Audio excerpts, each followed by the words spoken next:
Ferrari just dropped a bombshell, and the season has not even started. With only days to go before the Australian Grand Prix, Lewis Hamilton and Charles Leclerc have revealed that the SF-26 is bringing upgrades worth nearly 4/10 per lap compared to Bahrain. 4/10. In modern Formula One, that is the difference between fighting for the podium and starting on pole. We're talking about a rear wing that can generate up to 12 kilometers per hour extra on the straight. A diffuser redesign improving airflow by 15%. A power unit upgrade built specifically for hot race conditions like Melbourne. That is not evolution. That is a warning. Hamilton says the car has his DNA. Leclerc admits race simulations exposed a hidden advantage in energy management. And rival teams are already analyzing whether Ferrari has found an interpretation of the rules others completely missed. If this package works, Ferrari could walk into Australia as the silent favorite. If it fails, the weakness will be exposed in front of millions on the first Sunday of the season. And the most important detail, the one that explains why the entire paddock is nervous right now, is something almost nobody is talking about. Stay with me, because Australia might not just start the season. It might change it. So let's begin with what Ferrari was really doing in Bahrain. Because what we saw on the timing screens was not the real story. They were not chasing headlines. They were not emptying the battery for a flashy lap. They were building something much more dangerous. Control. Across pre-season testing, Ferrari covered more than 4,000 kilometers without a single major mechanical failure. That is not luck. That is a foundation. While other teams were experimenting with extreme setups, Ferrari focused on correlation. Wind tunnel, computational simulations, track validation, everything aligned. And when correlation is strong, development becomes predictable. That is terrifying for rivals. Now here is where the hidden numbers start to matter. The SF-26 reached 348 kilometers per hour on the main straight in Bahrain, top 3 in the field. And insiders suggest that was not maximum deployment. So the question becomes simple. If that was controlled mode, what happens in full qualifying trim in Melbourne? But this is not just about top speed. It is about efficiency.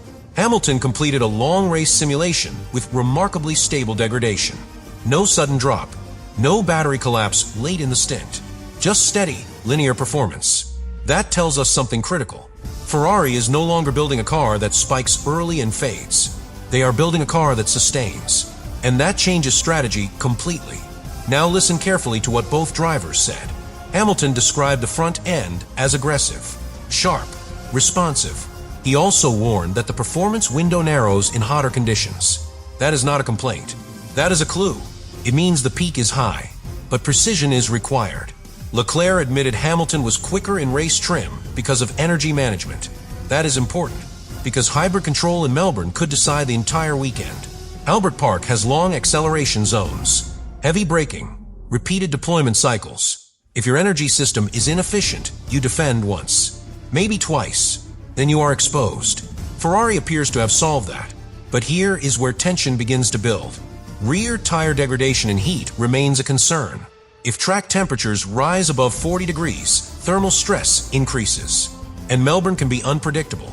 So Ferrari enters Australia with speed, with efficiency, with reliability, but also with a narrow operational window in extreme heat.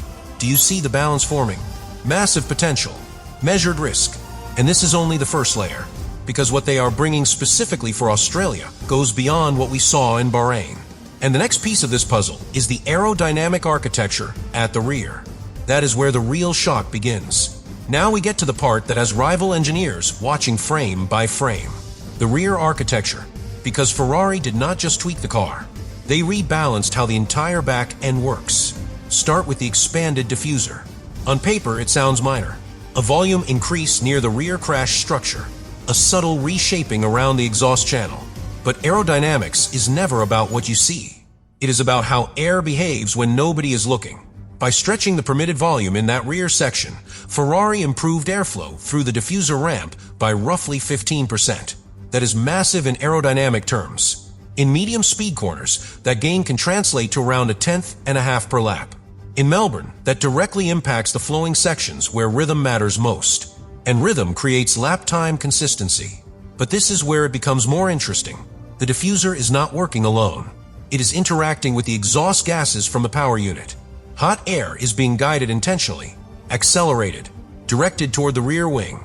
That creates a pressure effect. More stability when the wing is closed. More efficiency when it is open. This is not a coincidence. It is synchronized design. And that brings us to the upgrade that truly shook the paddock. The pivot central rear wing. Unlike a traditional drag reduction system, this wing rotates from a central axis. When activated, the upper flap pivots aggressively. The slot gap expands dramatically. Drag drops sharply. Simulations suggest up to 12 kilometers per hour gained at the end of the straight. That is not marginal. That is overtaking power. That is defensive security. But here is the detail that really matters. The transition back to full downforce is progressive, smooth, controlled, not binary. So when the wing closes before a braking zone, the rear grip rebuilds gradually. That prevents instability. That allows later braking. That builds driver confidence. And confidence changes everything over one qualifying lap. Now imagine this in Melbourne. Long straight, wing open, maximum efficiency, then heavy braking into turn 1. Wing closes progressively. Rear remains planted. Car rotates sharply. Traction out of a corner enhanced by the smaller turbine reducing lag. It becomes a chain reaction of performance. But there is risk. Active aerodynamic systems can be sensitive to crosswinds. Melbourne is known for unpredictable gusts. If lateral wind hits the rear structure during wing transition, balance could shift. Small miscalculations become visible instantly. And remember, this is the first race. No team has real-world data under Grand Prix pressure yet. Ferrari is betting that their wind-tunnel correlation matches reality. If it does, they could control qualifying. If it does not, instability could appear when it matters most.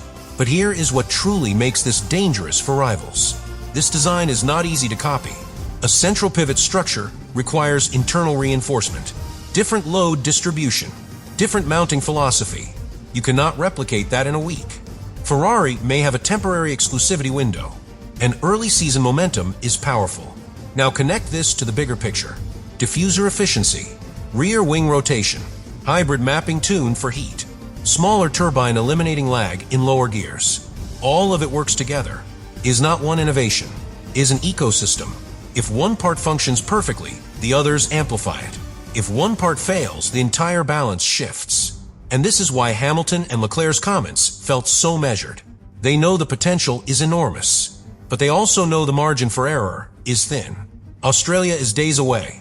The first lights of the season are about to go out. And when they do, we will finally see whether Ferrari engineered a masterpiece, or a masterpiece that only works on paper. And the final piece of the story, the one that could decide Sunday more than any aerodynamic upgrade, is the race management strategy built around this system. Because speed is one thing, sustaining it for a full Grand Prix distance is another. Now we reach the part that could decide everything on Sunday. Race management, because upgrades win headlines, but management wins Grand Prix. The SF-26 looks explosive over one lap. The data suggests it can dominate qualifying trim. But Melbourne is not won on Saturday. It is won over distance, and distance exposes weaknesses. Hamilton's long run in Bahrain showed remarkably linear degradation, roughly 1800ths per lap. No dramatic collapse, no sudden thermal spike. That tells us Ferrari has improved rear stability under load. But Australia brings a different challenge. Track temperatures can climb above 40 degrees. Rear tire drop-off has appeared around lap 12 in hotter simulations. That is the pressure point. If degradation accelerates too early, strategy becomes reactive. If it remains controlled, Ferrari controls the race. Now add hybrid management to the equation. Albert Park has long acceleration zones followed by heavy braking. That means constant charge and discharge cycles.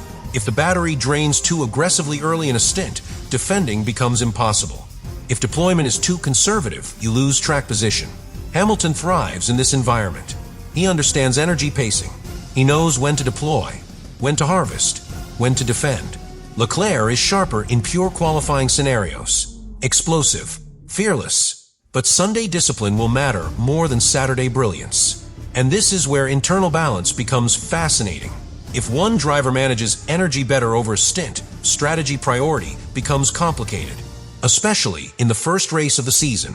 Momentum is everything. Now imagine the scenario. Ferrari locks out the front row. The pivot wing delivers maximum straight line advantage. The diffuser provides stability in Sector 2. The smaller turbine launches them cleanly out of slow corners. They lead early, but by lap 15, rear temperatures rise. Crosswinds pick up slightly. Energy deployment must be recalculated on the fly. This is where championships begin, not with speed, with control, because every part of Ferrari's upgrade package is interconnected. Lower drag reduces hybrid stress. Hybrid stability reduces rear overheating. Rear stability protects tire life. It is a chain. If one link weakens, the entire structure feels it.